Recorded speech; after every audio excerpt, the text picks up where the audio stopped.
ಸಾರ್ಥಕ ಜೀವನಕ್ಕೆ ಸತ್ಸಂಗವೇ ದಾರಿದೀಪ. ಹುಮ್ನಾಬಾದ್ನಲ್ಲಿ ನಿವೃತ್ತ ಪ್ರಾಧ್ಯಾಪಕ ಡಾಕ್ಟರ್ ಶಿವಲಿಂಗಯ್ಯ ಕಳ್ಳಿಮಠ್ ಸಾರ್ಥಕ ಜೀವನಕ್ಕೆ ಸತ್ಸಂಗವೇ ದಾರಿದೀಪ ಎಂದು ನಿವೃತ್ತ ಪ್ರಾಧ್ಯಾಪಕರೂ ಆಗಿರುವ ಅನುಭವಿಗಳೂ ಆದ ಡಾಕ್ಟರ್ ಶಿವಲಿಂಗಯ್ಯ ಕಳ್ಳಿಮಠ್ ಅವರು ಅಭಿಪ್ರಾಯಪಟ್ಟರು. ಹುಮ್ನಾಬಾದ್ನಲ್ಲಿ ಸರ್ವೋದಯ ಸಭಾಂಗಣದಲ್ಲಿ ಬಸವ ಸೇವಾ ಪ್ರತಿಷ್ಠಾನ ಹಾಗೂ ವಿವಿಧ ಬಸವಪರ ಸಂಘಟನೆಗಳ ಸಂಯುಕ್ತ ಆಶ್ರಯದಲ್ಲಿ ಶುಕ್ರವಾರ ರಾತ್ರಿ ಆಯೋಜಿಸಿದ್ದ ಶ್ರಾವಣ ಮಾಸದ ವಿಶೇಷ ಶರಣ ಜೀವನ ದರ್ಶನ ಕುರಿತ ಕಾರ್ಯಕ್ರಮದಲ್ಲಿ ವಿಶೇಷ ಉಪನ್ಯಾಸ ಮಂಡಿಸಿದರು. ಪ್ರವಚನ ಸಮಿತಿ ಅಧ್ಯಕ್ಷ ಮಲ್ಲಿಕಾರ್ಜುನ್ ಸಂಗಮ್ಕರ್, ಬಸವ ಸೇವಾ ಪ್ರತಿಷ್ಠಾನದ ಕಾರ್ಯದರ್ಶಿ ಶರಣಬಸಪ್ಪ ಪಾರ, ಪ್ರಮುಖರಾದ ಪಂಡಿತ್ ಕೆ ಬಾಳೋರೆ, ಶಾಂತವೀರ್ ಯಲಾಲ್, ಕಂಟೆಪ್ಪ ದಾನ ಮತ್ತು ಮಲ್ಲಿಕಾರ್ಜುನ್ ರಟ್ಕಲ್, ಡಾಕ್ಟರ್ ನಾಗೇಂದ್ರ ಕುಮಾರ್ ಧುಮ್ಮನ್ಸೂರ್, ಚನ್ನಬಸಪ್ಪ ವಡ್ಡನಕೇರಿ ಸೇರಿದಂತೆ ಇನ್ನೂ ಅನೇಕ ಜನ ಪ್ರಮುಖರು ಈ ಸಂದರ್ಭದಲ್ಲಿ ಪಾಲ್ಗೊಂಡಿದ್ದರು. ಇದೇ ಸಂದರ್ಭದಲ್ಲಿ ಚಿಣ್ಣರಿಬ್ಬರು ವಚನ ಗಾಯನ ನಡೆಸಿಕೊಟ್ಟದ್ದು ನೆರೆದ ಸರ್ವರ ಗಮನ ಸೆಳೆಯುವಲ್ಲಿ ಯಶಸ್ವಿಯಾಯಿತು. ಮನ ತುಂಬಿದ ಬಳಿಕ ನೆನ್ಸೋದ್ರಿ ನಾ ಏನ್ ನೆನ್ಸರ್ಗತ್ತೀನಿ ನಮ್ಮಲ್ಲಿ ಖಬರಿಲ್ಲ. ಶಕುಂತಲ ಉಂಗ್ರ ಹೋಯ್ತು, ಪ್ರಿಯಕರ ಮಾತು ಹೋದ, ಆಕೆಯ ಅವನ ಧೂಮ್ರೆ ಅಕ್ಕಿ ಕುಂತು ಭಿಕ್ಷಾಂದೇ ಎಂದು ಗುರುವಾರ ದೃಷ್ಟಿ ಬಂದ ಭಿಕ್ಷೆ ನೀಡೋದು ಖಬರಿಲ್ಲಕ್ಕಿ ಅವನ ಧೂಮ್ರೆಗಿಟ್ಟು ಅವ ಶಾಪ್ ಕೊಟ್ಟು ಹಂಗ ಅದು ಧುಂದ್ ಅಂತರಿ. ಮನುಷ್ಯಾಗ ಸಾಧನೆಯ ಧುಂದ್ ಹತ್ಬೇಕ್ರಿ. ಧುಂದ್ ಹತ್ತು ಎಲ್ಲಿ ನಿಂತರದೆ ಕುಂತರದೆ ಬಚ್ಚೆ ಮನಿಕೆ ಸಚ್ಚೆ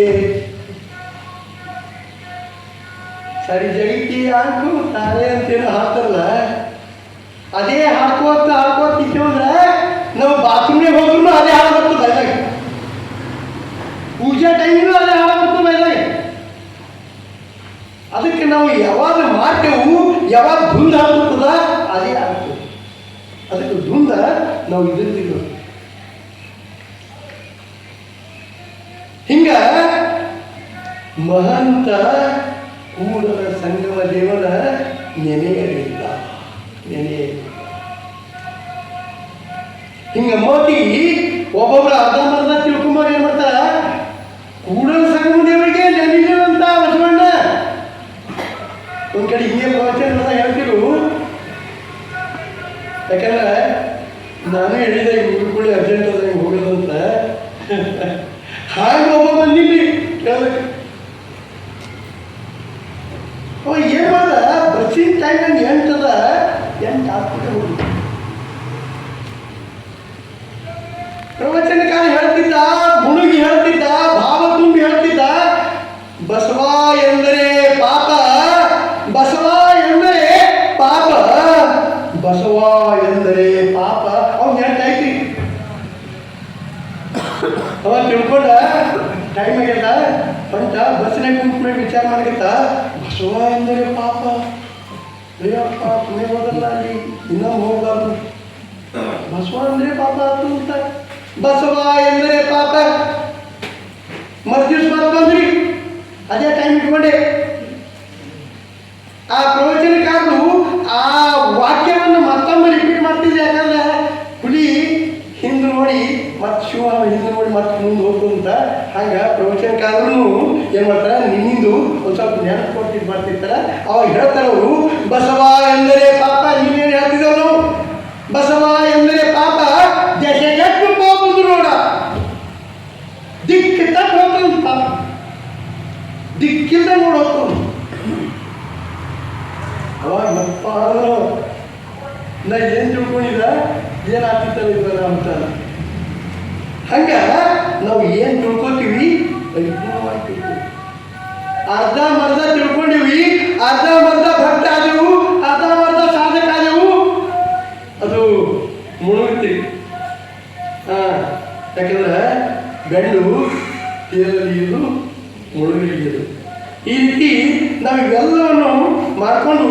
ಯಾವಾಗ ಈ ಷಡಸ್ಥಳದಲ್ಲಿ ನಾವು ಮುಂದುವರಿತೀವಿ,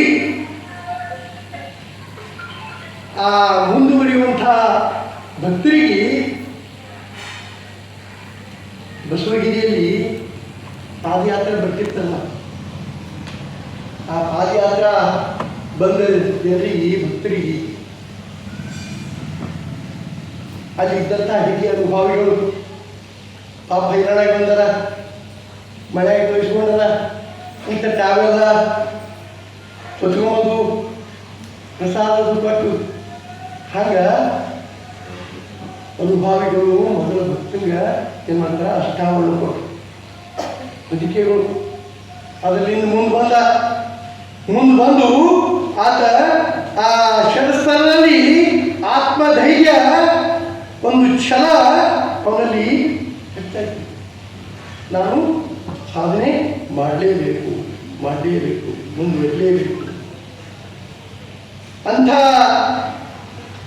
ಷಡಸ್ಥಳದಲ್ಲಿ ಆ ಭಕ್ತ ಮುಂದುವರ್ಕೊಂತ ಎಂಥ ಮಟ್ಟಕ್ಕೆ ಮುಟ್ಕೊಂತ ಹೋಗ್ತಾನೆ. ಬೇರೆ ಕಡೆ ಕಣ್ಣು ಹಾಯಿಸಲಿಲ್ಲ, ಇಷ್ಟಲಿಂಗದೊಳಗೆ ದೃಷ್ಟಿ ನೆಟ್ಟು ಹೇಳ್ತಾರೆ, ಗಂಡನ ಮೇಲೆ ಸ್ನೇಹವಿಲ್ಲದ ಹೆಂಡತಿ, ಲಿಂಗದ ಮೇಲೆ ನಿಷ್ಠೆ ಇಲ್ಲದ ಭಕ್ತ ಇದ್ದರೇನೋ ಶಿವ ಹೋದರೇನೋ, ಹಂಗ ಅವನ ಸ್ಥಿತಿ ಆಯ್ತು. ಉಣ್ಣದ ಆವಿಗೆ ಉಣ್ಣದ ಕರು ಬಿಟ್ಟಂತೆ ಕೂಡಲು ಸಂಬಂಧಿವಂತ. ಅದಕ್ಕೆ ಇಷ್ಟಲಿಂಗ ಬಿಟ್ಟು ಆತ ಬೇರೆ ಕಡೆಗೆ ಹಣ್ಣು ಹಾಕಲಿಲ್ಲ. ಗಂಡ ಹೆಂಡತಿ ಭಕ್ತಿ ಎರಡೂ ಸಮಸಮವಾಗಿ ಆದಾಗ ಪ್ರತಿಯೊಂದು ಸಾಧನೆ ಸಕ್ಸಸ್ ಆಗ್ತದೆ.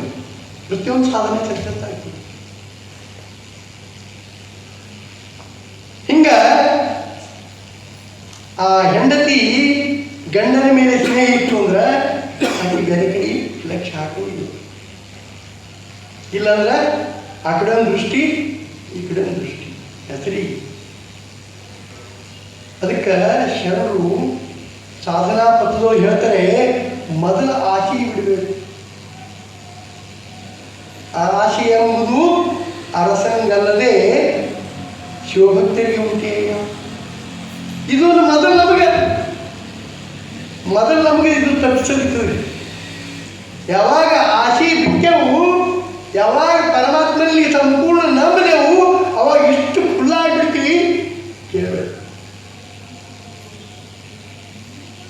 ಯಾಕಂದ್ರೆ ಆ ಸುಖಕ್ಕೆ ನಾವೇನು ಬಡದಾಡ್ತೀವಿ, ಸಾಸಿವೆಯಷ್ಟು ಸುಖಕ್ಕೆ ಸಾಗರದಷ್ಟು ದುಃಖ ನೋಡೋಣ.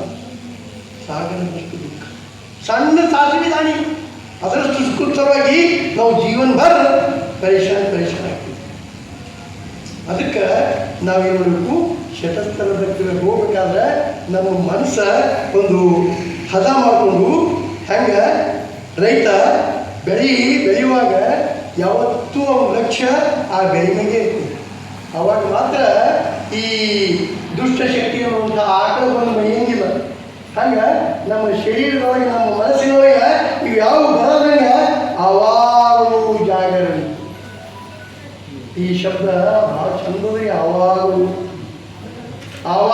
ಆ ಮಂತ್ರ ಶಕ್ತಿಯಿಂದ ನಾವು ಜಾಗರವಿದ್ದು ಆ ಸಸಿಯನ್ನು ನಾವು ಕೊನೆಯವರೆಗೂ ಕೆನಿಯಾಗಿ ಏನು ಬೆಳೆ ಬರ್ತದ, ಫಲ ಬರ್ತದ, ಆ ಫಲ ಐಕ್ಯದೊಳಗೆ ನಾವು ಮುಟ್ಟತನ ಅವಾಗಲೂ ಜಾಗರವಿರಬೇಕು. ಜರನೇ ಫಲ ಬಿತ್ರಿ ಗಡಿಗಡಿ. ಅದಕ್ಕೆ ನಾವು ಬಹಳ ಈ ಆನಂದ ಸ್ಥಿತಿಗೆ ಹೋಗ್ಬೇಕಾದ್ರೆ ಈ ಭವಬೀಜ ಉಭಯ ಲಜ್ಜೆ ಅಂತ ಲೆಕ್ಕ ಮಾಡಿದ್ವಿ. ನಾನು ನೀನು ಅನ್ನುವಂಥ ಉಭಯ ಲಜ್ಜೆ ಎಳೆದು ಈ ಭವಬೀಜ ಸುಟ್ಟು ಹಾಕಿ ನಾನು ನೀನು ಅನ್ನೋ ಸುಟ್ಟು ಹಾಕಿ ಅಂದ್ರೆ ಅವಾಗ ಈ ಘನಗಂಭೀರ ಮಹಾಘನದೊಳಗೆ ಘನಕ್ಕೆ ಘನವಾಗಿ ಅವಾಗ ಶಬ್ದ ಮುಗ್ಧಾಗ್ತದ. ಅವಾಗ ಕಣ್ಣು ತುಂಬಿ ಆನಂದವಾಗಿ ಆ ಪರಿಪೂರ್ಣ ಸ್ಥಿತಿಯಲ್ಲಿ ಆ ಭಕ್ತ ಮುಂದುವರಿತಾರೆ. ಆ ಸ್ಥಿತಿ ಕಡೆ ನಾವು ಹೋಗ್ಬೋದು. ಯಾವಾಗ ಆ ಸ್ಥಿತಿ ಬಂತು ಅವಾಗ ಆ ಪರಮಾತ್ಮ ತನ್ನ ತಲೆ ಕೈ ಹಿಡಿದು ಮುಂದೆ ಹೋಗ್ತಾನೆ. ಮೊದಲು ನೀವು ಇಲ್ಲಿ ಬರ್ಬೇಕು, ಇಲ್ಲಿ ಬಂದ್ರಿ ಕೈ ಹಿಡ್ಕೊಂಡು ಹೋಗ್ತಾರೆ. ಇಲ್ಲಿ ಬರೋದು ಮೊದಲು ಕಡಿಬೇಕು ನಾವು. ಇಲ್ಲಿ ಬಂದೆವು, ಸತ್ಸಂಗದೊಳಗೆ ಬಿದ್ದೆವು, ಅವಾಗ ಹಳ್ಳ ರಭಸ ತನ್ನ ತಾನೇ ಹೋಯ್ತು ಸಮುದ್ರ, ತನ್ನ ತಾನೇ ಹೋಯ್ತು. ಅದಕ್ಕೆ ನಾವೆಲ್ಲರೂ ಆ ಸಾಧನಾ ಪಥದಲ್ಲಿ ಇವತ್ತು ಏನು ಬೆಳವಣಿಗೆ ಮಾಡಿದೆವು, ನಾಳೆಗೆ ಏನು ಬೆಳವಣಿಗೆ ಮಾಡಿರ್ತೀನಿ, ನಾನು ಬೆಳವಣಿಗೆ ಅಲ್ಲೇ ನಿಂತದ ಅಥವಾ ಏನು ಉಲ್ಟಾ ಹಿಂದಕ್ಕೆ ನೋಡೋದ. ಯಾಕಂದ್ರೆ ಹಿಂದಕ್ಕೆ ಬಗ್ಗೆ ಭಾಳ ಕೆಟ್ಟ ಶಬ್ದ ಉಪಯೋಗ ಮಾಡ್ತಾನೆ. ಏನಂತ ಹಂದೆ ಹೆರನ ಹೇರ ತಿಂಬುದು ನೋಡ, ಆದರೆ ತನ್ನ ಹೇರ ತಾ ಮುಟ್ಟದು ನೋಡ. ಹಂಗ ನಾನು ನನ್ನು ನನ್ನವರು ಬೀಗರು ನೆಂಟರು ಅದಕ್ಕೆ ನಾವು ಇದಕ್ಕೆ ಬರ್ದಾನೆ ಇಟ್ಟಂದ್ರೆ ಈ ಪಥ ಅದೇ ನಿಂದಿರ್ತದ. ನಾವು ಹಿಂದೆ ಬೀಳ್ತೀವಿ, ನಾವು ಮುಂದೆ ಹೋಗಂಗಿಲ್ಲ. ಅದಕ್ಕೆ ಎಲ್ಲ ಬಿಟ್ಟು कबीरदास कहते हैं जो मेरे पीछे आने वाले हैं अपने घर बार आंधी में फूंक करो, आंधी में फूंक करो. ಅದಕ್ಕೆ ನಾವು ಮೊದಲು ನಿರ್ಧಾರ ಮಾಡಬೇಕು. ಆ ನಿರ್ಧಾರದೊಳಗೆ ಹೆಚ್ಚ ಕಮ್ಮಿ ಇತ್ತು ನಾವು ಹಿಂದೆ ಬಿದ್ದೆವು. ಅದಕ್ಕೆ ನಾವೆಲ್ಲರೂ ನಿರ್ಧಾರ ಮಾಡಿ ಆ ಪಥದೊಳಗೆ ಮುಂದುವರೋಣ ಅಂತ ಹೇಳಿ ನಾನು ಸ್ವಲ್ಪ ಟೈಮ್ ಜಾಸ್ತಿ ತೊಗೊಂಡೇನು ಅಂತ ಅನಿಸ್ತದೆ.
ಅವರ ಕುರಿತ ಬಗ್ಗೆ ಅವರ ಅನುಭವ ನೀಡಿದರೆ ಶರಣಾರ್ಥಿಗಳು ಇವಾಗ ಮಾನ